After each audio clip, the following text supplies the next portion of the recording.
We're now to newly released body cam video showing the incident that resulted in the arrest of the Smith County clerk. Karen Phillips was arrested Tuesday on a charge of interfering with public duties, an arrest that stems from her allegedly interfering with the arrest of her adult son last week.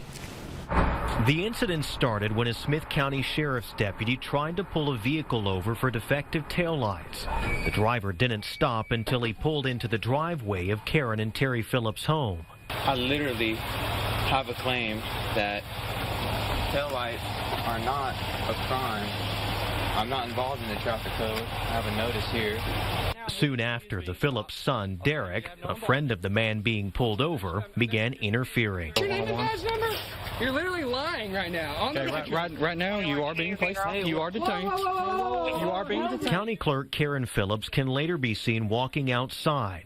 Things escalated when her son refused to comply and ran into his parents' house. Exactly. Get away from me! Get away from me! Get away from me! Get away from me! Get away from me! Stop! Help! Help! Help! Give me your hands! Give me your hands now!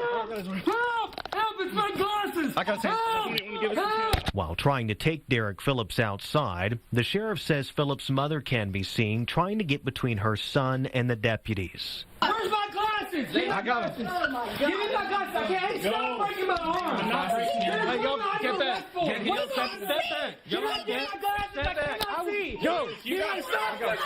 His glasses are right there. Those are his glasses, okay? You step out with me. Hey, you know what you're doing? Moments later, Karen Phillips' husband, County Commissioner Terry Phillips, can be seen arriving at the home, confused about what's happening. Help! I'm getting kidnapped. Stay right there. Stay right there. As deputies later tried to carry Derrick Phillips to a patrol unit, his mother approached them. I thought you're hurting me. My arms are getting We're broken. 10-4. Still got one resistance. Get me. You're my supervisor now. Once Derrick Phillips was in the back of a patrol car, Terry and Karen Phillips can be seen talking with deputies. I don't think this needed to go this far. And it was after seeing that body cam video and cell phone video that the Smith County Sheriff's Office decided to issue a warrant for Karen Phillips' arrest. She's currently out of jail on bond and has declined to comment on the matter, along with her husband, Commissioner Terry Phillips.